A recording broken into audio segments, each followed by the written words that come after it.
I want to say a few words that are from a prepared text about this lecture series. The Schulman Lectures are presented under the auspices of the Franke Program in Science and Humanities, an immensely important program for the Whitney Humanities Center, which is very generous and helps us to connect outside of the humanities in all sorts of amazing ways.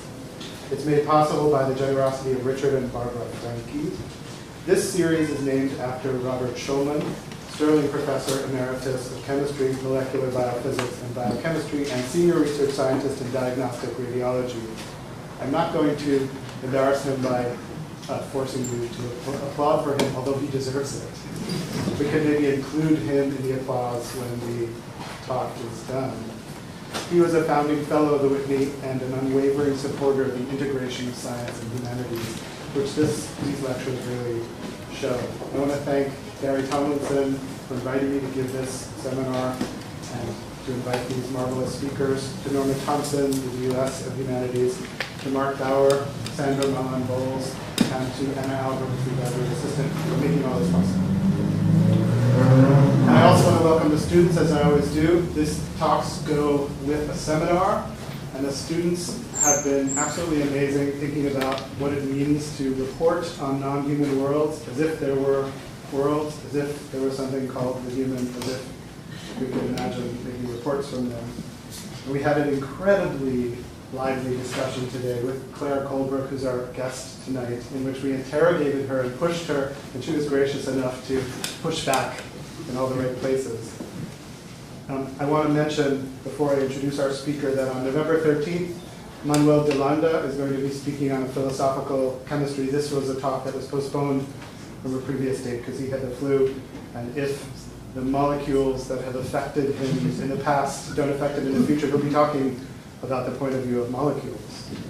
Today I want to introduce Claire Colebrook, who is Edwin Earl Sparks Professor of English at Penn State University, who has held professorships in the University of Edinburgh, at Stirling University, who was a senior lecturer in philosophy and critical theory at Monash University, all incredible credentials for a critical theorist. And to mention only a few of her books, which have the biggest range of anyone, I think, working today. First of all, Irony in the Work of Philosophy from 2003. Milton, Evil and Literary History from 2008. Deleuze and the Meaning of Life from 2010. William Blake and Digital Aesthetics from 2012. You get the idea.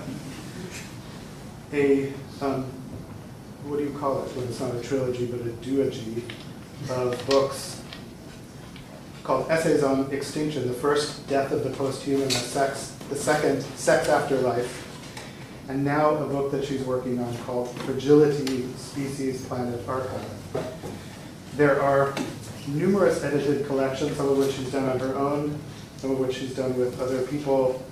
I'll mention Deleuze and Feminist Theory, because it's a really important intervention, and Extinction, because it's something we should be thinking about. And the amount of articles and book chapters make it impossible to mention anything. But I want to thank her for her presentation today, and hopefully you'll have some questions for her about these very timely topics that came into the book. So thank you for coming. Thanks very much for inviting me here. It's a great honor. This talk I'm going to give today, I'm going to try and read it out because I tend to go off script and ramble, so I'm going to read out some written ramble. But I'm very honoured to be here, and thanks for inviting me, and thanks for the seminar this afternoon, which made me rethink things to the point where I might not believe any of what I'm actually going to read out. What I'm going to do, hopefully, is connect three concepts: art. Well, wait a minute, art, but I'm going to say art, because I can't sustain that for an hour or less even. Art, fragility, and world, and the end of the world. So I guess that's four things.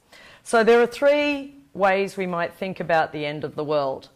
Literally, the end of the world might be the annihilation of the planet, this world, this earth, or even the annihilation of existence, a catastrophe of cosmic proportions that brings matter, substance, and not just what has come to be known as life to an end. There is some literature on that sort of catastrophe, the end of the world, the end of the planet, possibly the end of the cosmos and matter. That sense of the world has very little purchase in the booming end of the world media industries. A booming industry, bandwagon, which I just hopped onto. I'm in end of world studies. So in terms of cultural representations of what that might mean, one might think of Lars von Trier's Melancholia as one of the few films to avoid redemptive conclusions and to think of the end of the world as the end of the planet. Maybe there are some other examples out there of, well, maybe Byron's Darkness as a text about annihilation as such, not just... the second sense, which is what I'm going to talk about, one might think of the end of the world rather uncritically as the end of whatever counts as our world. So most apocalyptic or post-apocalyptic culture is dominated by this sense. The world is not human life and not even human social life, but human life that is aware of itself as globally human, aware of all the variants, cultures, spaces and times that make up the human. What do I mean by that? Well, in post-apocalyptic culture, films, but also books, the end of the world is more often than not depicted as a world where humans have lost global reflexiveness. Classic case would be Cormac McCarthy's The Road, where we're left wandering around. We haven't got cameras, we haven't got phones, we haven't got televisions, so we're just humans gathered together wandering around. We've lost the world, by which I mean we've lost a sense of viewing the rest of the world or imagining the rest of the world. It's just us left. It's a world without viewing, a world reduced to immediacy, or, and here's a point I want to make, it's a world without the aesthetic. The aesthetic here is a specific mode of worldly humanity where one is able to regard objects, others and fragments as signs of another world. So that's how I'm defining the aesthetic. I know it's a problematic, probably a lazy way of using it, but it's how I'm going to use it. That the aesthetic is a capacity to view something as a fragment from another world. It might be worth asking at what point the human became global in this aesthetic sense. At what point did being able to view oneself and others as fragments of an interconnected whole become definitive of who we are? Now, the possibility of thinking otherwise, other than this form of aesthetic humanity, is given over and over again today in post-apocalyptic culture, where we're imagining that what has come to be known as the world, which is this, you know, paintings and fragments from a past, buildings and books that suggest a path, that's all been annihilated and we're left as the mere beings we are.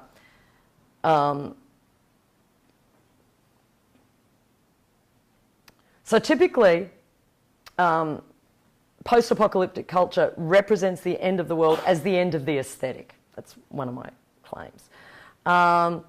Typically, the future is at once the end of the world with the typical loss of imagined ease and leisurely freedoms, but it's also a utopian and dystopian diagnosis of the present.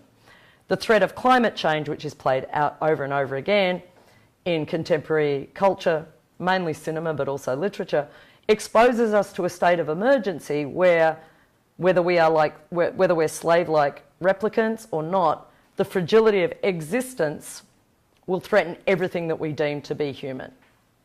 To take the most recent example, Blade Runner 2049, I don't know how many people have seen it. Yeah, it's a long film.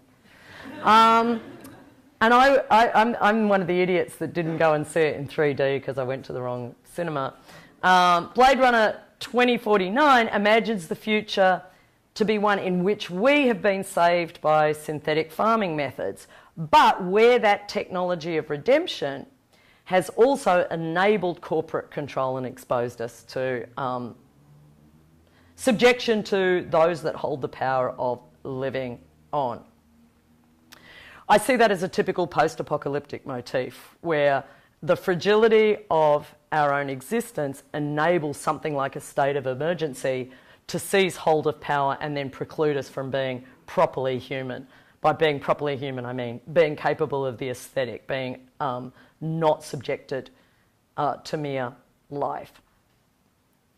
So the utopian strand of the film, and I don't think this contains any spoilers, but by the looks of when I said who's seen it, I didn't see a lot of enthusiasm, so probably not spoiling it for anyone. Anyway, the utopian strand of the film lies in a revolutionary movement led by some replicants who know about the miracle, and that's the word that's used, of a replicant who gave birth. Somewhere out there, 2 replicants managed to give birth. Even though that's an interesting opportunity for science fiction, the film doesn't... I think you could have had some interesting theories about how 2 replicants managed to replicate.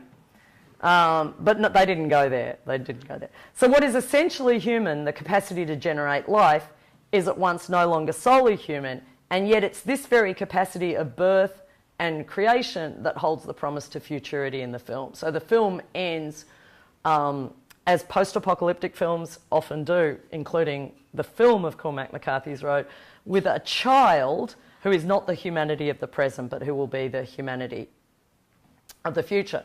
The moral axiology of the narrative is typically post-apocalyptic in the way in which it parses the relations among humanity, world, fragility, and creativity. So what is always being destroyed, humans are still in existence, but what our exposure to fragility has done is remove any capacity of the aesthetic. There's plenty of simulation, there's plenty of copying, but creativity is what's placed under threat. And significantly, the redemptive child in the film is also the creator of dreams. I guess I just did spoil it.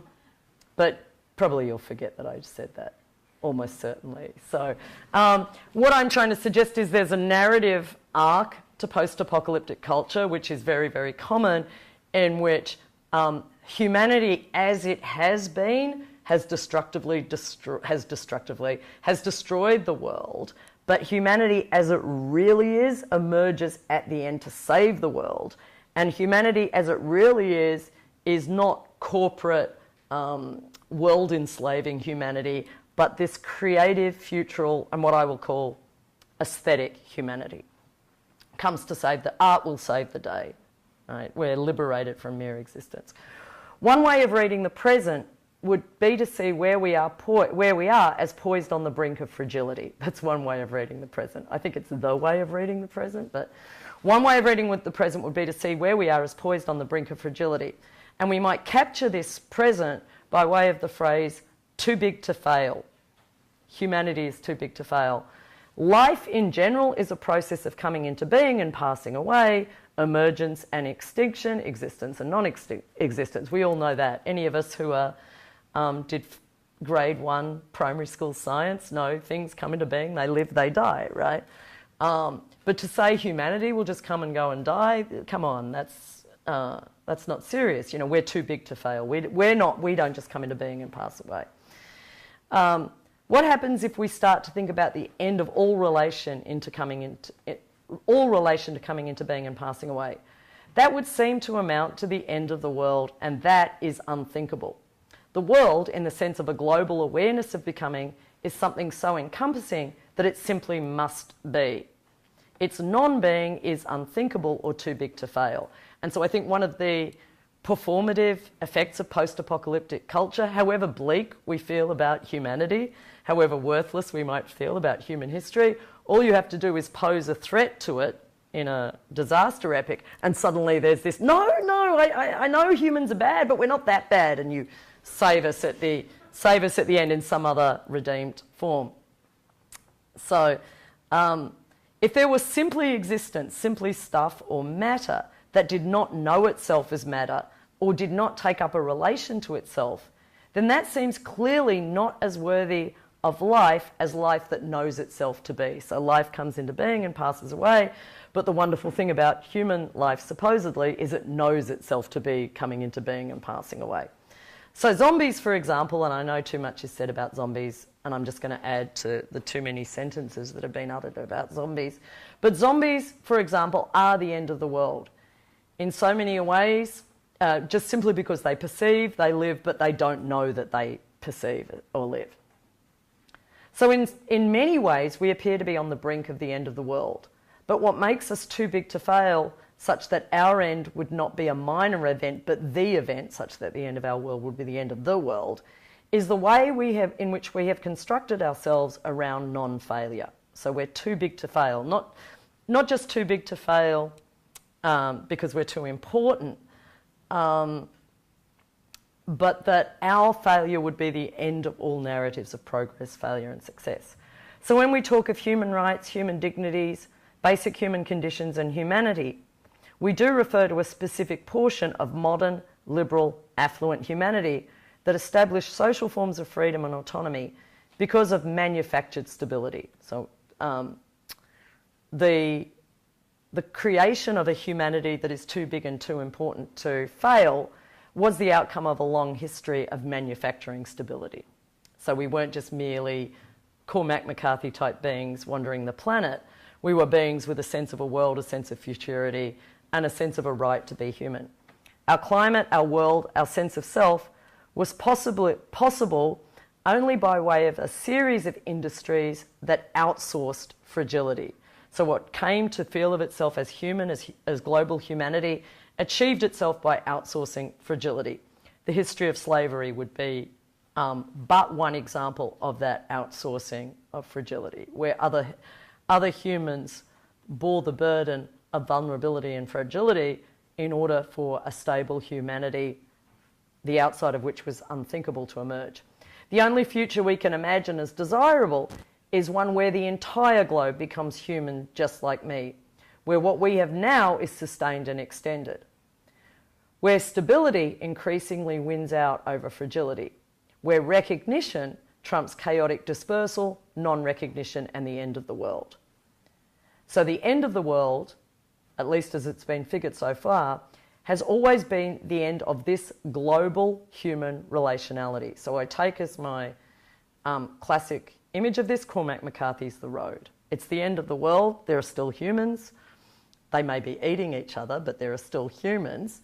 But what's gone is any form of global humanity or relationality, and certainly any form of art. Here's where I go on to talk about art more specifically. Art and the notion of relationality. In a very unremarkable sense, art is a relational concept. Thinking about anything, of course, requires relations, and there's no concept that isn't bound up with the world, language, and context from which it emerges. Even in the hard sciences, what something really is relies upon the ways in which practices, disciplines, and other properties and tendencies form relations with whatever is in question. To define something is to understand its relations. But to say that thinking, speaking, and theorising something require relations does not necessarily reduce everything to relations. So understanding H2O means understanding its relations and having a relation towards it, but it is also in itself distinct from those relations, maybe. Even if we only know molecules through relations, we can nevertheless think about the molecular level. This might be why we can say that relations are external to terms. Being short, tall, near or far is not within the thing itself, but mapped in relation to what it is, to other things. I think that's obvious.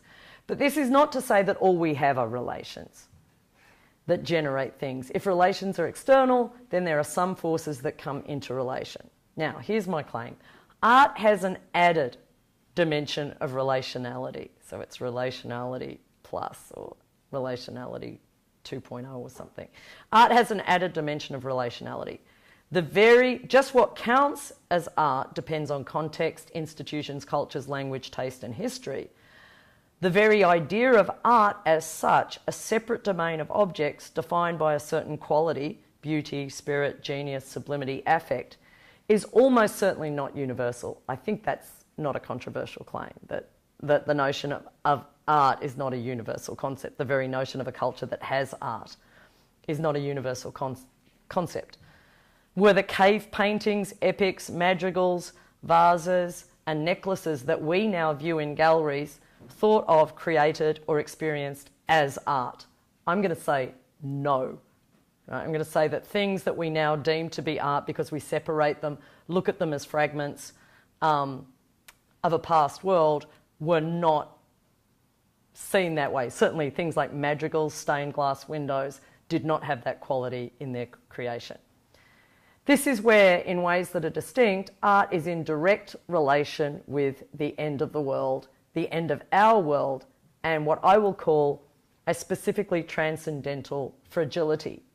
To be art, something must indicate a world that is not fully present, a world that is not fully ours. So to view something as an art object is to see it as a fragment of another world. So here we can contrast art objects and the world they intimate with everyday objects that are fully within our world. So to take just one example, some instructions arrive with my IKEA sofa. I half read them and fleetingly look at the diagrams and the pieces.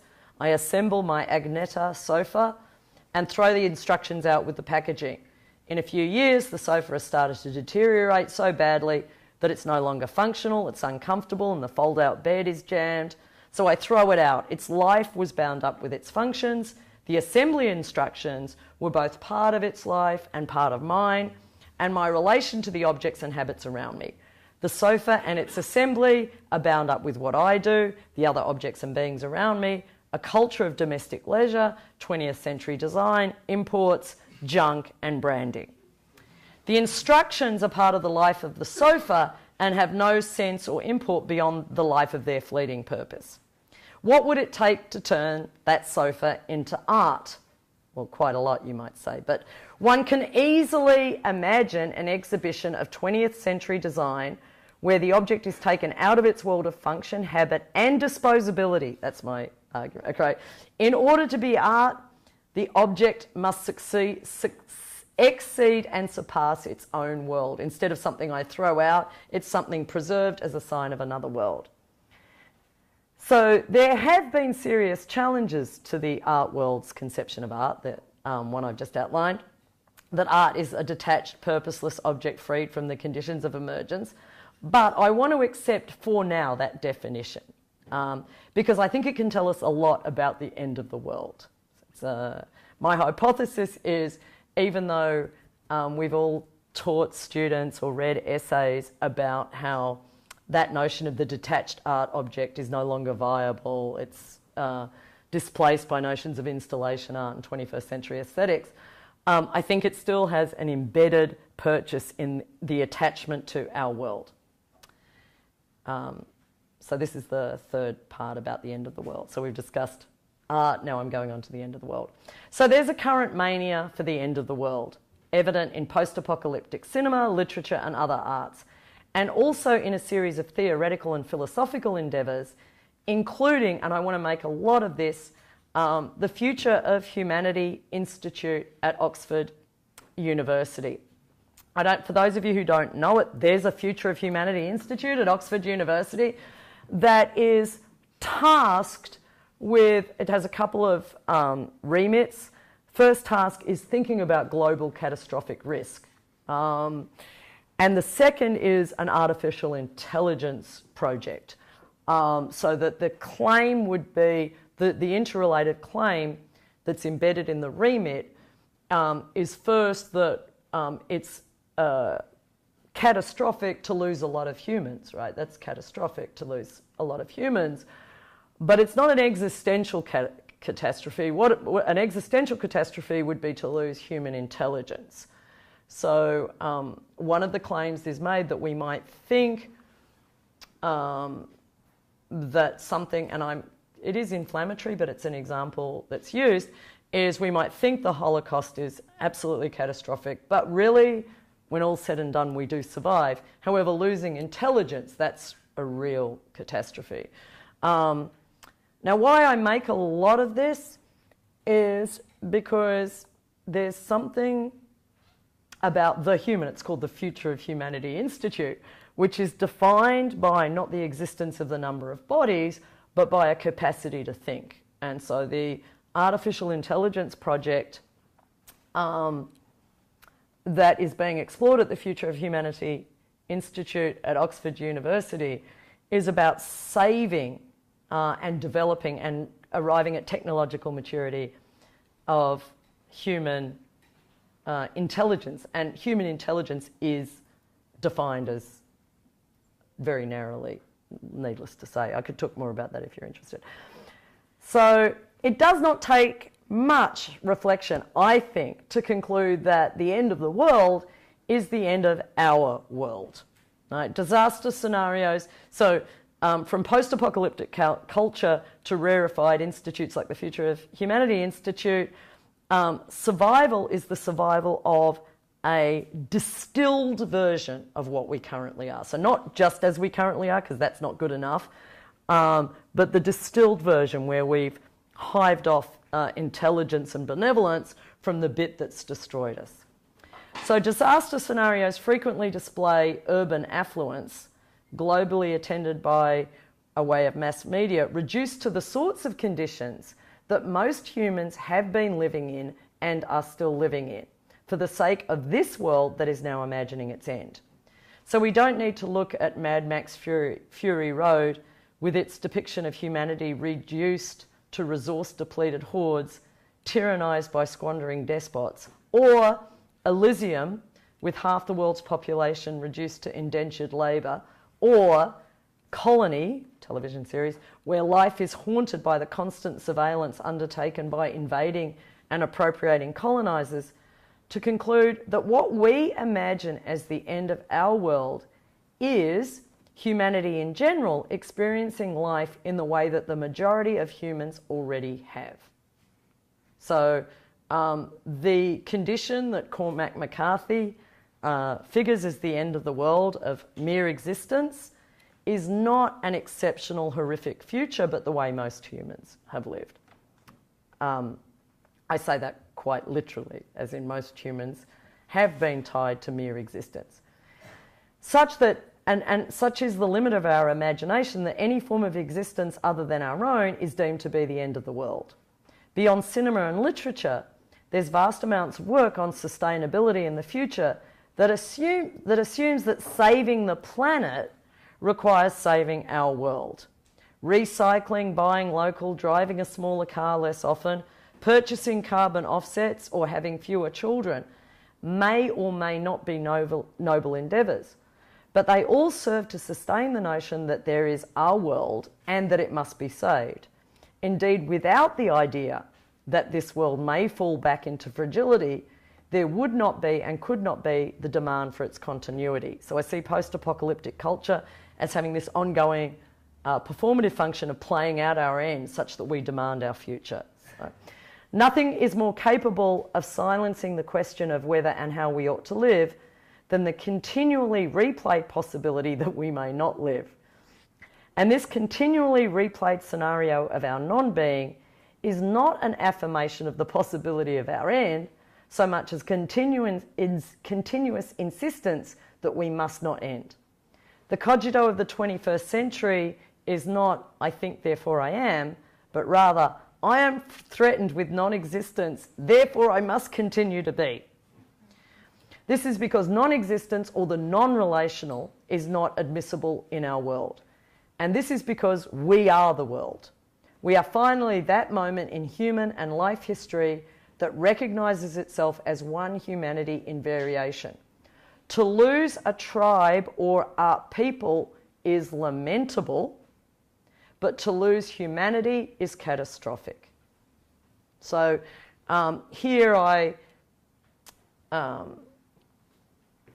would refer to, there's a very mournful Australian documentary called The Last Tasmanian Aborigine, which is very problematic for so many reasons, where there's a mournful attitude to lost tribes, right? It's mournful, but it doesn't have the catastrophic import of losing humanity. The implication being to lose our tribe or our people is different from losing humanity, because losing humanity is losing us. There is more than parochialism at work here. It's not just that from within any world it would be natural to want one's own world to continue. In fact, I don't think there's anything at all natural in the sense of inevitable about the world, and certainly not about the end of the world. So the world that has the end of the world built into it is this world that has this very unique sense of the aesthetic. The only world that could be obsessed with the end of the world is the world that also harbours the art world, a world where I can view an object as a fragment from a world that I can read and view. What sort of world can take an object from another world, set it apart in a gallery, and view it with wonder? What sort of world can have industries devoted to the mass production of copies, where it's possible to view and own for oneself an object that one values from afar?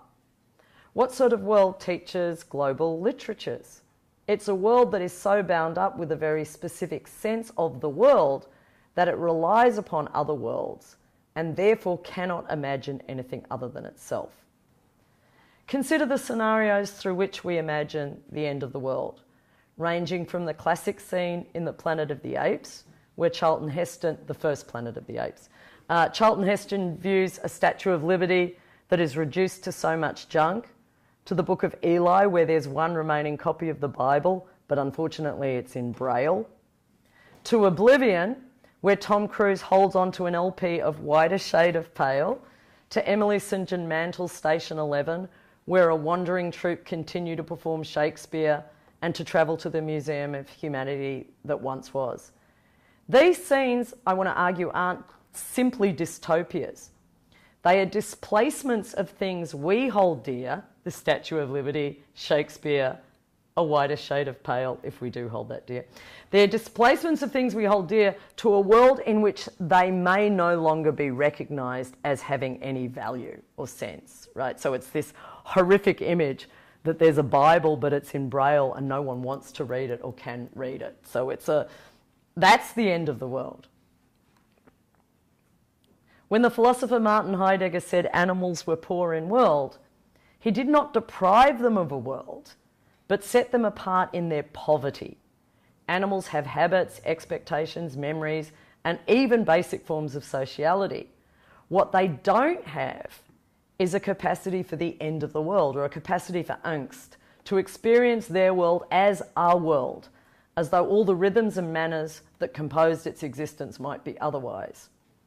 Humans not only have a world, but in their capacity to be bored or anxious, can experience their own world as if it were no longer.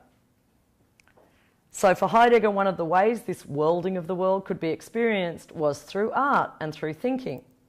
In the Age of the World picture, Heidegger makes a contrast between the managerialism of the present, everyone with their own expertise and range of things, and thinking, where any world of things intimates other worlds. So I'm using this concept of Heidegger's critically, right? I'm saying that he has this so if the animal is poor in world, then it's good to be rich in world, or to be human is to be Dasein is to be rich in world.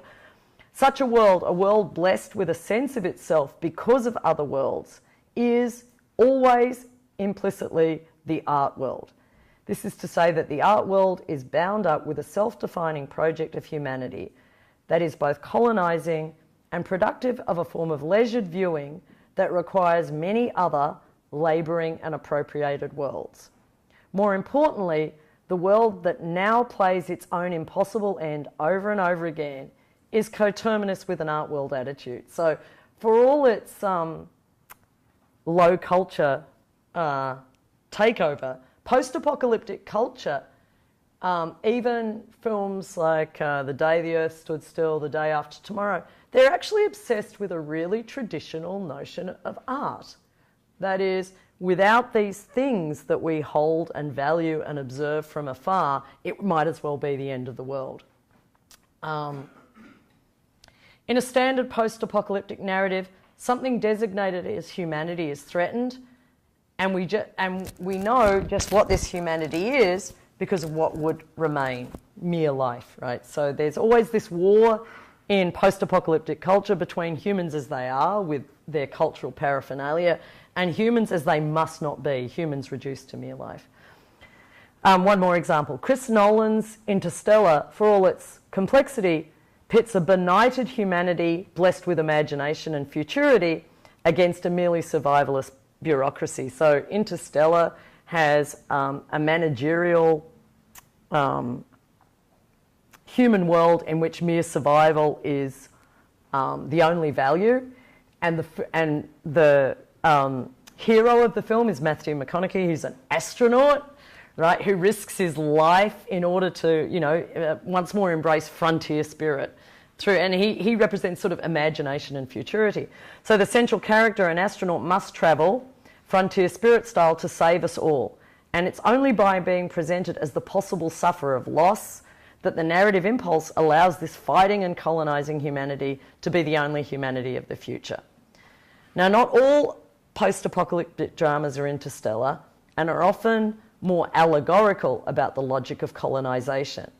That is at the same time a logic of art. So, put more succinctly, all post-apocalyptic films are also films about colonisation. It's about a portion of humanity seizing hold of the future. A portion of humanity that's at once destroyed the world but deems itself to be the only humanity that can save the world. So let's imagine the media-rich, affluent, stable and urban world of Manhattan about to be wiped out by a virus, climate catastrophe or invasion. Sometimes the threat is humanity itself in the form of terrorism or planet-destroying capitalism, but it's precisely by way of posing itself as threatened that one can then proceed with a necessary logic of redemption. The more exposed, fragile, vulnerable and damaged this future is imagined to be, the more forceful the heroic narrative of salvation. One might just say that this is one world, urban, Western, capitalist, global, contemplating and averting its own end. One might see this in Freudian terms, not only that one plays out trauma in advance as a form of mastery, but also as a reaction formation, where the more fragile we are, the more we insist that we will and must survive. All that may be going on, but I want to argue that there's more at play. The way we value this world that has a sense of other worlds is telling.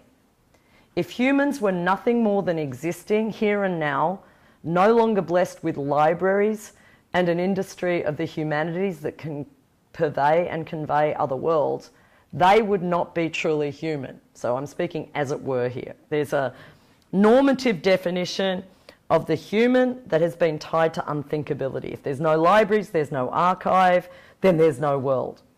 To be human is to be rich in world, and to be rich in world requires conceptually, materially, geopolitically and existentially other worlds.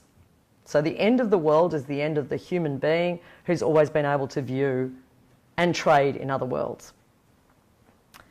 So there's a logic of fragility at the heart of the object that is also at the heart of the art world that tells us a lot about the end of the world.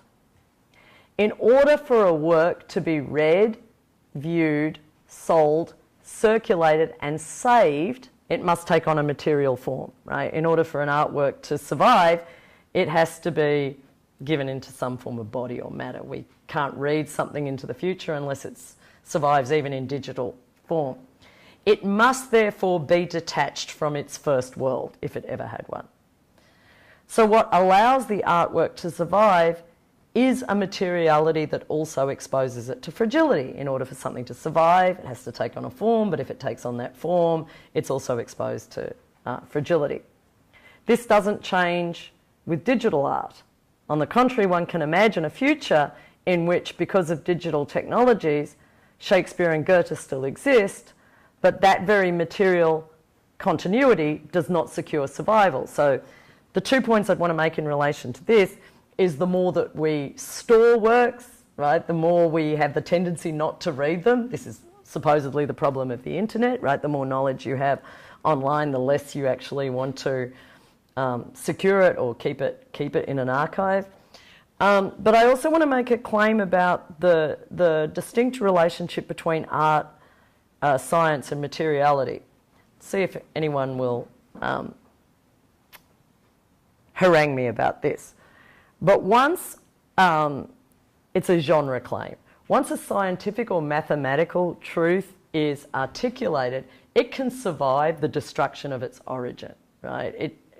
The history of mathematics might be interesting, but we don't need to know it in order to be mathematicians. We don't need those original texts. We might want to be able to go back to the original proofs and so on, but the actual sense can be detached from its material origin.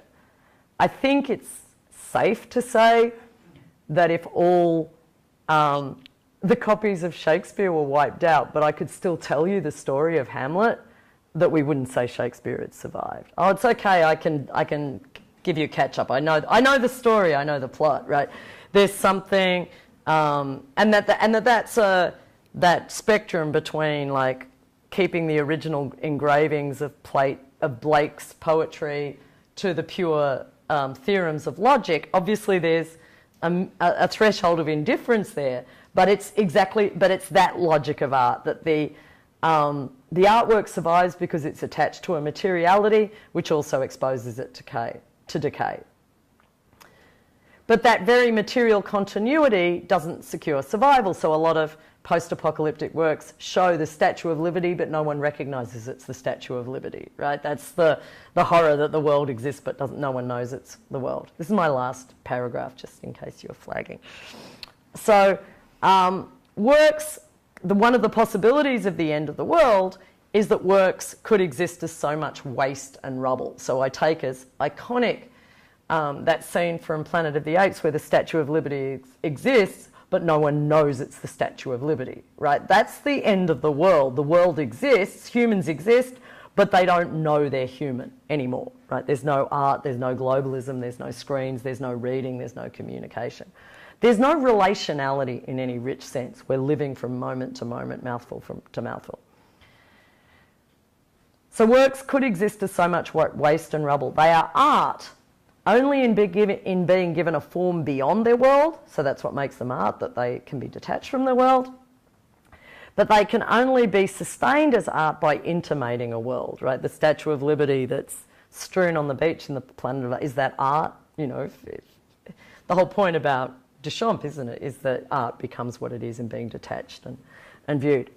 This odd play of the art industry, art history, and art criticism relied upon thinking of things as bound up with worlds, and a world that is capable of reading and appreciating these worlds. In this sense, imagining a world without art is imagining the end of the world. That's my claim about post-apocalyptic culture, that the end of the world is the end of the aesthetic, the end of art. Only a world that has a sense of its specific end can also demand that it must not end. It's too big to fail. Cultures, tribes, languages and worlds, they can all come and go. But the world that has a sense of those cultures, tribes, languages, that's too big to fail. We can lose a tribe, but we can't lose the sense of the world that views those tribes. Only a world that can look on other worlds as worldless can regard itself as the world. So only a world that can read Cormac McCarthy's The Road as the end of the world, that's the world, right? The world in Cormac McCarthy's The Road is just our world, or the end of the world. Only a world that manufactured art and the humanities by stabilising its means of existence and stabilising its modes of existence through the arts could generate a concept of humanity so global and completing that it produces the impossibility of the outside by constantly imagining the outside. It produces the impossibility of its own outside by constantly imagining the outside. Humanity, in this sense, is too big to fail. Thank you.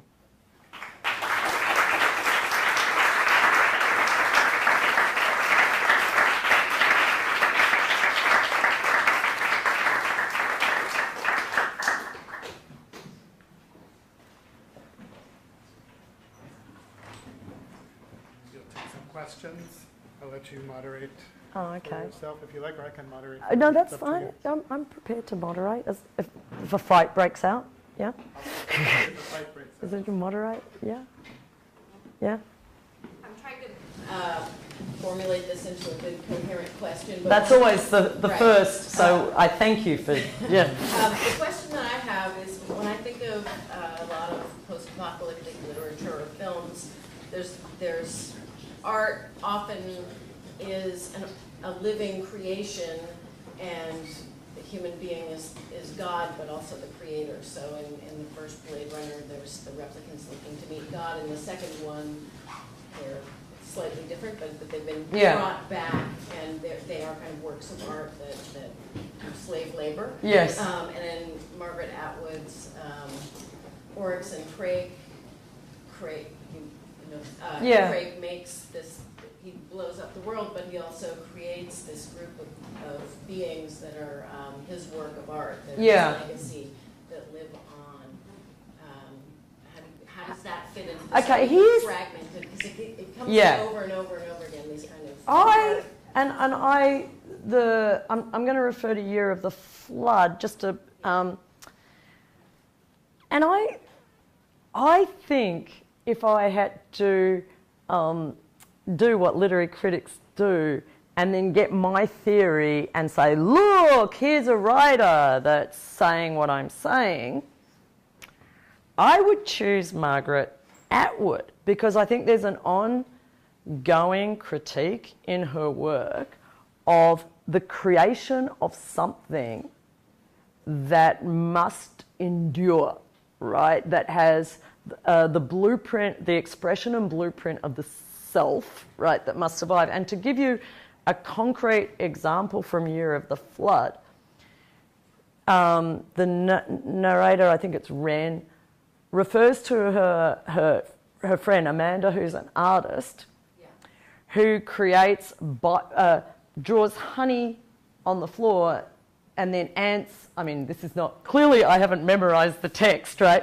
It's skeletons and things. And the work comes and goes and it decays, right? So there's this notion, and I think it's tied to Atwood's theory. I mean, everything I've read seems to suggest that I'm misreading it, but this is how I read her, that she's got this notion of, instead of a form of biological kinship that wants to endure, and instead of a form of art practice or biopolitics, because that whole trilogy is about like managing life, securing life, owning life, which is why I read the Adamic, eco people. I read that as completely ironic, that they're just as controlling of life, right, and its continuity.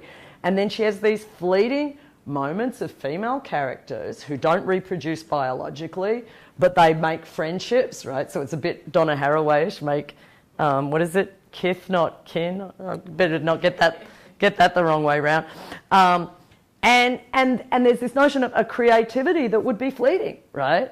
And it's a sort, but when you think about it, that's the way, that's what I meant by, like, when we take objects, right, and they must endure, right, and that they have this lineage attached to them.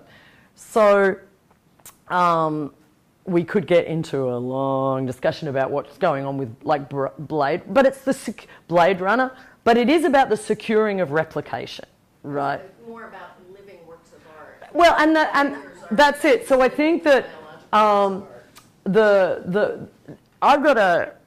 been writing a lot about living works of art because I'm interested in Milton, right? The poet. My dog's also called Milton, so I always feel I have to, just because that doesn't mean it. But when I say Milton, I'm talking about the poet. And in Areopagitica, he says, well, it's actually more murderous to murder an individual than murder a book, because when you murder a book, you kill something that will live on, right? Now that's interesting because there's this notion that the artwork, and I think it's not just in Milton, but it's all through Milton when he writes on Shakespeare. Sister Shakespeare, we don't really need copies of Shakespeare because your words are eternal. That's right. So I think there is this notion that you want the work of art to be alive, like hyper alive, because then you have this notion of humanity as not what will decay when these things decay, right? You want this, humanity has to be bigger than all the books it creates, right? It's a paradoxical logic, and I think Blade Runner, I'm not a Blade Runner, I know there are Blade Runner scholars, but it's playing out with that notion of you want it to be alive and survive and endure, but not that alive alive, right?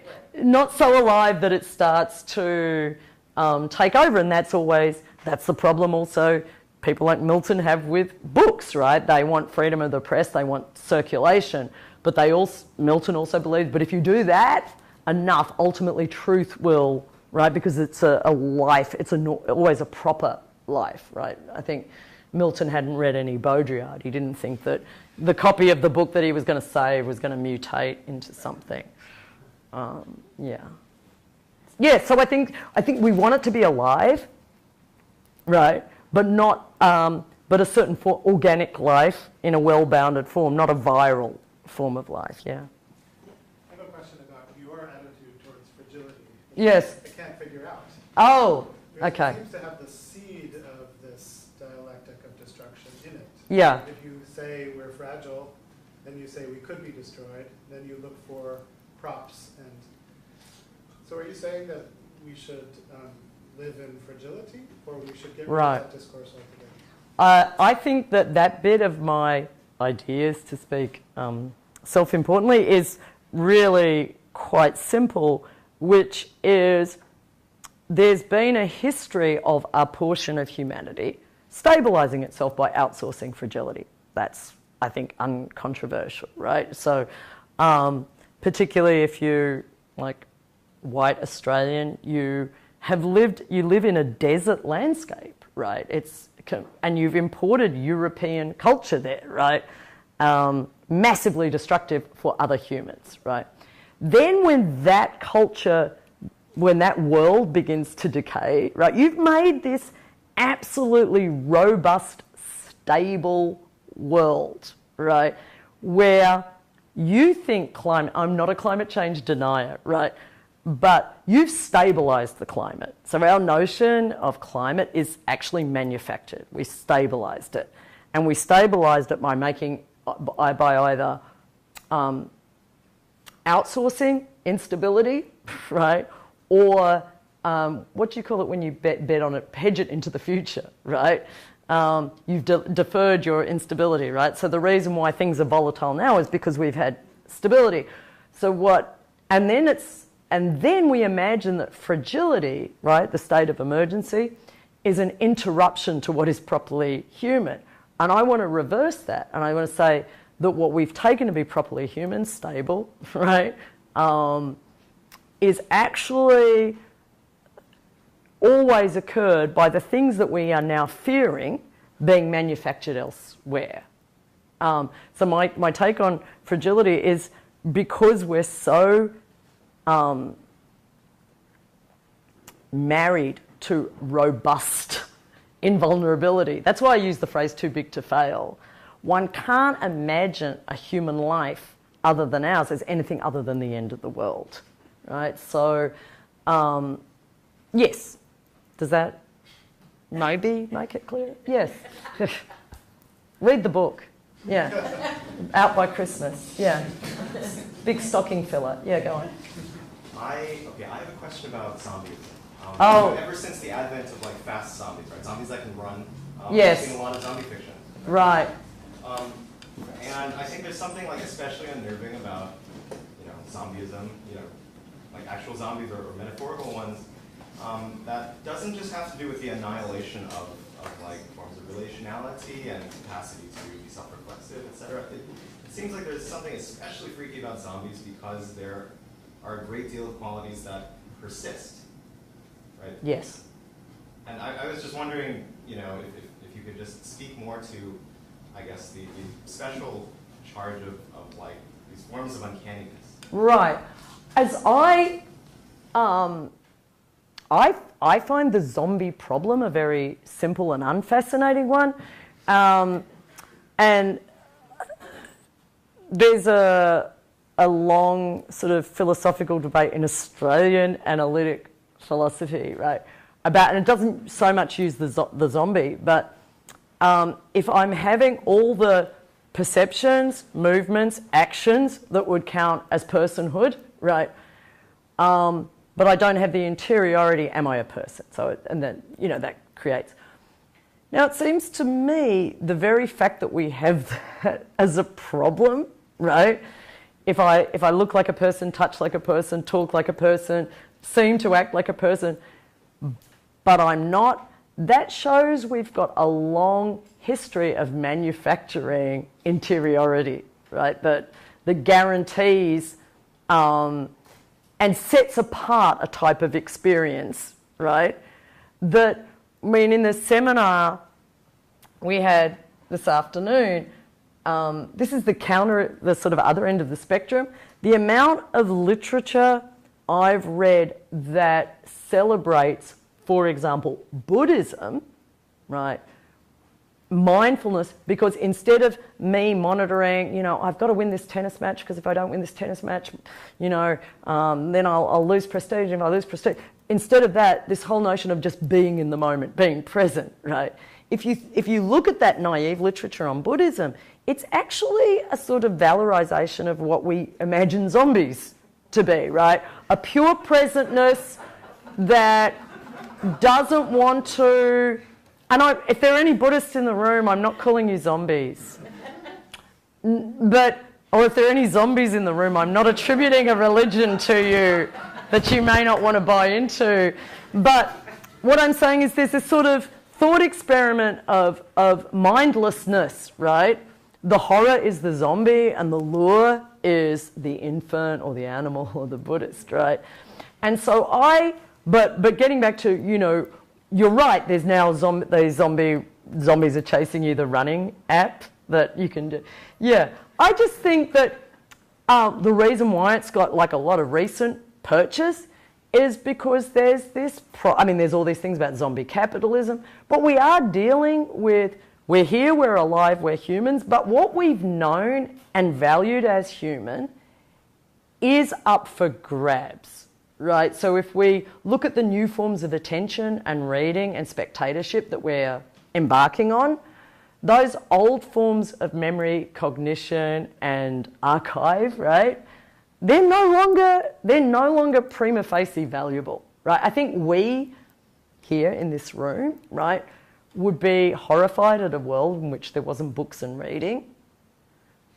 But I think there's many humans who don't feel the horror of that. And so I think, you know, zombieism is, I'm not saying that people that don't read are zombies, right? But I am saying that we often look at people who don't read as zombies, right? They might as well be zombies. So that's where I see zombie mania coming from, a sort of fascination with like being mindless, right? Mere life, mere existence.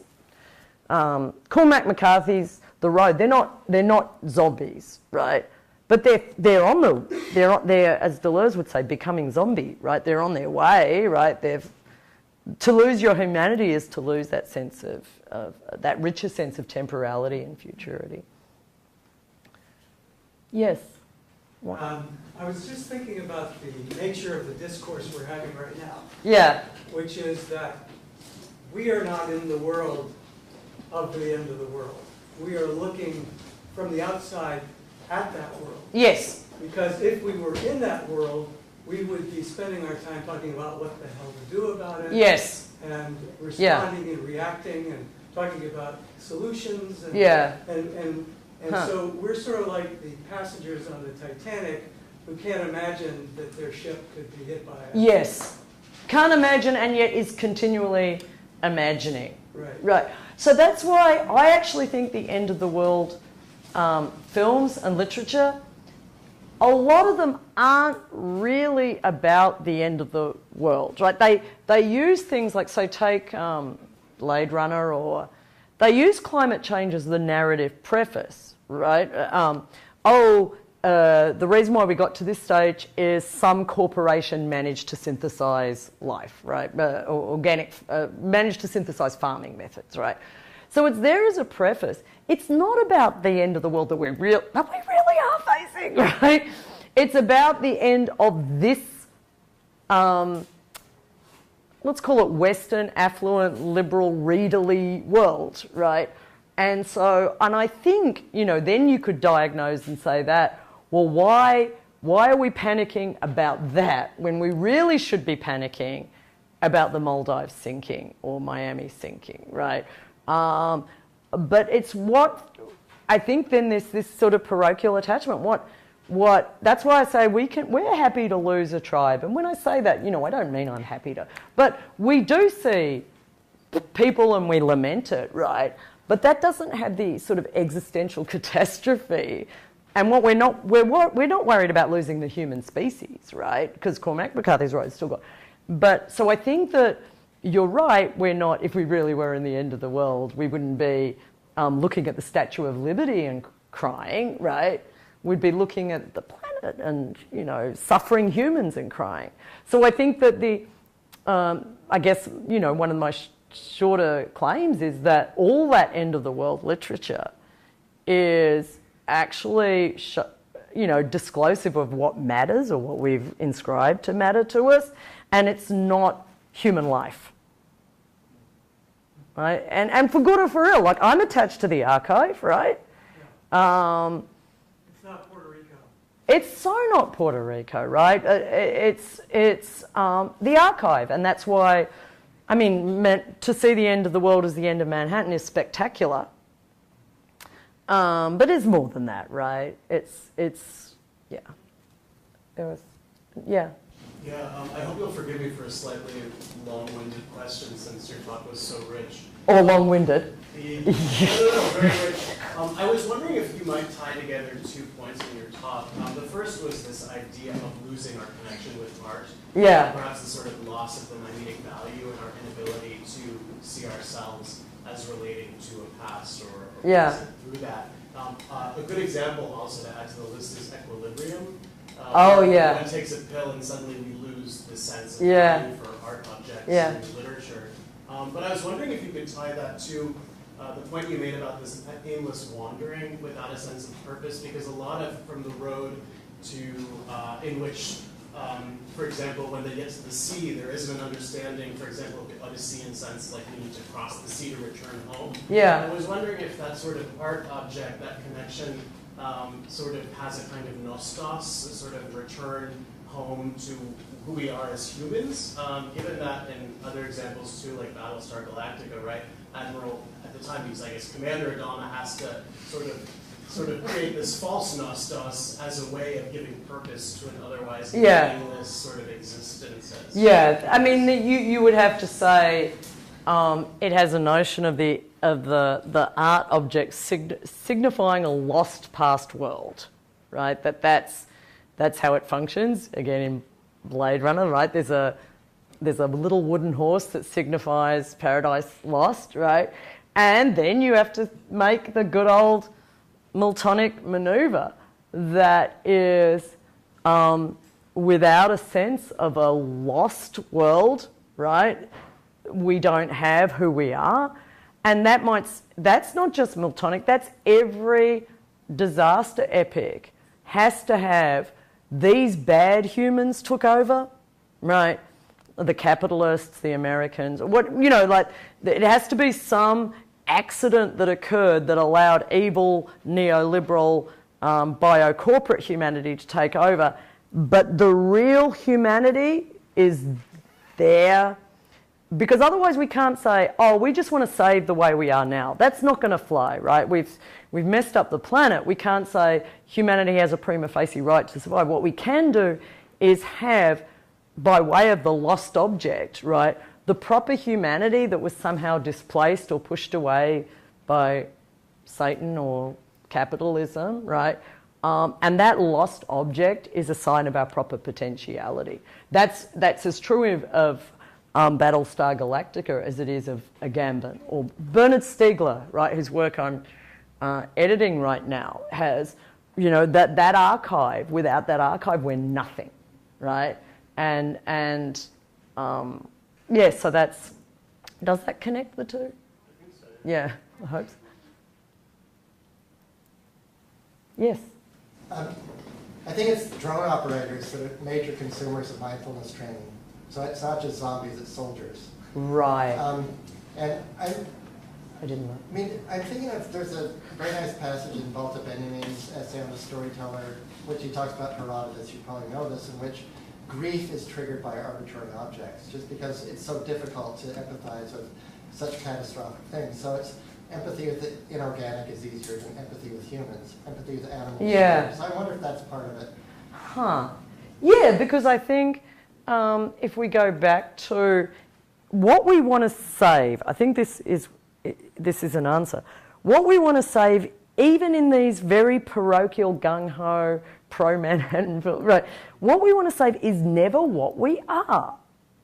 Right? It's never, it's this lost, enigmatic humanity that was somehow given in the form of the child. Humanities are non-human. Yes. Yeah. Yes. So I think that it's always more catastrophic. I mean, that's where one of the questions that came up in the seminar we did this afternoon was like the art. Why is there no art about the loss of 9/11? And I think there is, because on the one hand, 9/11 had this odd category. We do have these disasters like the mass shooting yesterday, and we feel mournful about them, but they don't have that catastrophic, grief-stricken sense of this imagined lost world. And I think the interesting thing about 9/11, it was both. It was both an actual loss of life, but was also a symbolic, theatrical. That was the genius, if you like, of the terrorism behind it, right? That it wasn't just killing a lot of people, but killing something more than that. So I think that interesting thing, there's a quote, not so good as Walter Benjamin, but where Hume says it's not contrary to reason to avoid a scratch on my little finger over the destruction of humanity, right? And he's making this claim about the poverty of reason, right? But I think he's onto something more about the problem of empathy, right? And immediacy, and something as abstract as losing humanity doesn't have that fragmentary attachment that we would have to partial objects, yeah. So I'd go from Benjamin to Hume, get things out of Germany and into Scotland, I think is always my theoretical tactic. Yes? How about looking at this project a little bit cynically and saying that maybe to think that the very concept of an end of the world is just a human universal in a way, that at some point it might have been, the second coming of Christ, now it might be, the death of art or climate change, or this fear of eternity, the fear that stuff might just be going on. Right. So this human creation of some boundary point where we just, say eternity comes after that, as a way of not having to engage with the possibility, which is complete open-endedness. Yeah. So that what we're experiencing now is just another form of our figment of our minds, of creating, this end of something. Sure, I think I know I disagree with that because I used to think it, right? And I had a grad student. So this is where it started. So the things that made me dislodge me from what I was interested in was originally just, it's called post-apocalyptic culture, right? And I'm not so myopic to think that it began in the 21st century because it says post-apocalyptic, right? And apocalypse gives you an indication. And, I spent a lot of time reading Blake, who's, imagining ends of worlds and so forth. But then this is why I want to make a difference between the end of the world and the end of the world, right?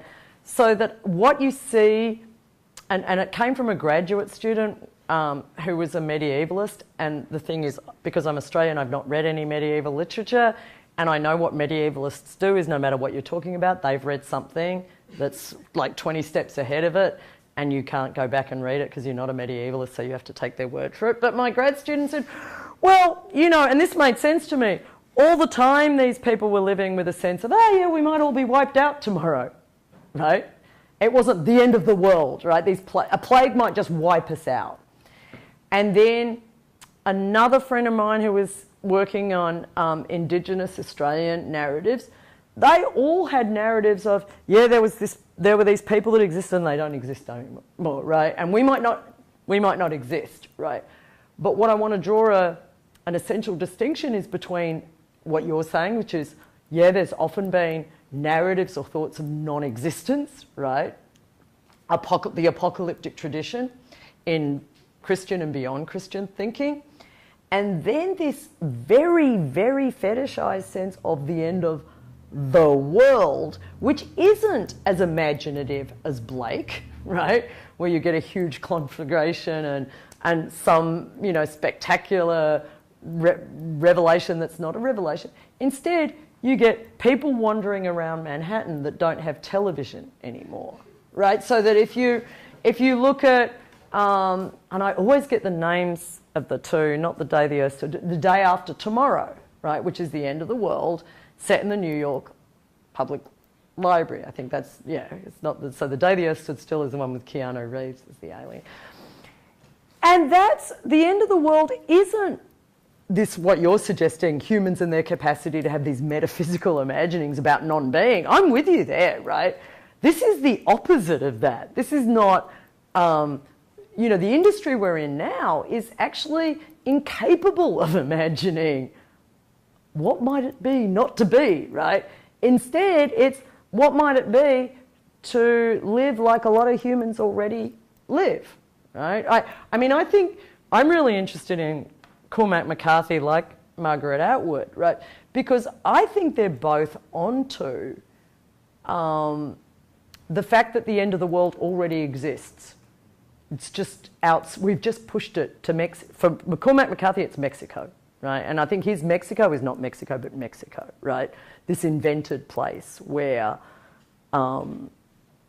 that's already the road, right? You're not convinced. Well, I mean, one of the other projects of the Oxford is that I heard from someone that they've calculated that we have to start flying at light speed within the next 5 billion years to be able to reach the end of the universe because Correct. it's going to start expanding faster. Yeah.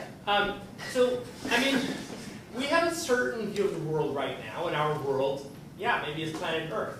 But these other cultures that had different ideas of what the end of the world would be, they had a different end of the world. I mean, their world might be their family, and that might be the entire world, which to us is so who says that our world might not in the future be, you know, the end of the galaxy, and that being the... I'm with you. I'm with you 100% on that. My claim is that the sorts of thoughts, experiments that you're entertaining there, right? I think, and I want to make this quite concrete about the politics of sustainability and climate change and the environment.